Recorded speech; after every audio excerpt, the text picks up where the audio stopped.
Tirupati urban కొరమేనుకుంట దేవుడి కాలనీలో గిరిజన కుటుంబాలకు తక్షణం విద్యుత్ మీటర్లు మంజూరు చేయాలని సిపిఐ రాష్ట్ర కార్యవర్గ సభ్యుడు ఏ రామానాయుడు డిమాండ్ చేశారు. లేకపోతే సీఎండీ కార్యాలయాన్ని ముట్టడిస్తామని హెచ్చరించారు.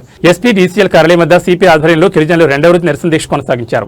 20 ఏళ్లుగా నివసిస్తున్నప్పటికీ కనీస సౌకర్యాలు కల్పించలేదని ఆగ్రహం వ్యక్తం చేశారు. కొరమేనుకుంట జీ దేవుడి కాలనీలో 130 కుటుంబాలు 20 సంవత్సరాల పైగా గిరిజనుల జీవనం సాగిస్తున్నారు. అక్కడేమో గతంలో గిరిజనులందరూ ఉచితంగా కరెంటు తగిలించుకొని జీవనం సాగిస్తున్న తరుణంలో గత ప్రభుత్వం వారికి మీటర్లు ఇస్తామని చెప్పి నమ్మబలికి మొత్తం అన్ని ఇళ్లకు కరెంటు కట్ చేశారు.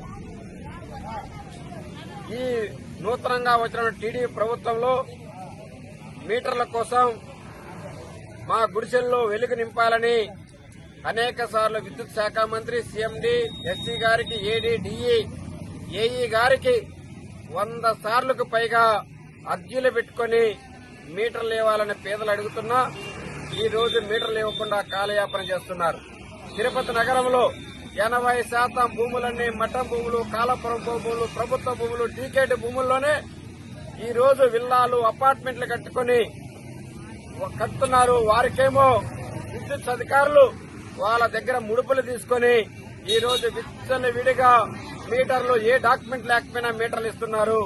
కానీ పేదల గిరిజనులు ఈ రోజు గుడిసెలు వేసుకుంటే ప్రభుత్వ నిబంధనల ప్రకారం 2003-43(1) సెక్షన్ ప్రకారం పేదవాడు ఎక్కడున్నా జీవనం సాగిస్తున్న వారికి అత్యవసరమైనటువంటి కరెంటు సౌకర్యం కల్పించాలని నిబంధనలు ఉన్నా దాని ఏమైనా మాత్రం ఇక్కడ ఉన్నటువంటి సీఎండీ గారు గాని, ఎస్సీ గారు గాని లెక్క చేయకుండా పేదల పట్ల నిర్లక్ష్యం చేస్తూ మీటర్లు ఇవ్వకుండా కాలయాపన చేస్తున్నారు.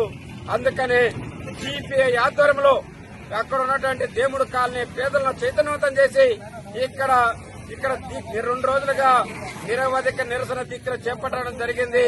మా పేదల బతుకుల్లో వెలుగునైనా నింపండి, లేకపోతే మీ ఎస్పీడీసీఎల్ కార్యాలయం వద్దనే మాతో కరెంటు బిట్టైనా ప్రాణాలకు ఇవ్వండి అనే నినాదం తీసుకుని ఈ రోజు దీక్షలు చేపడుతున్నాం.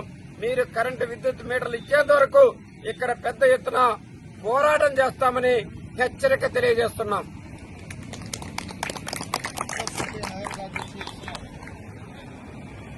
కట్ చేసేసాం.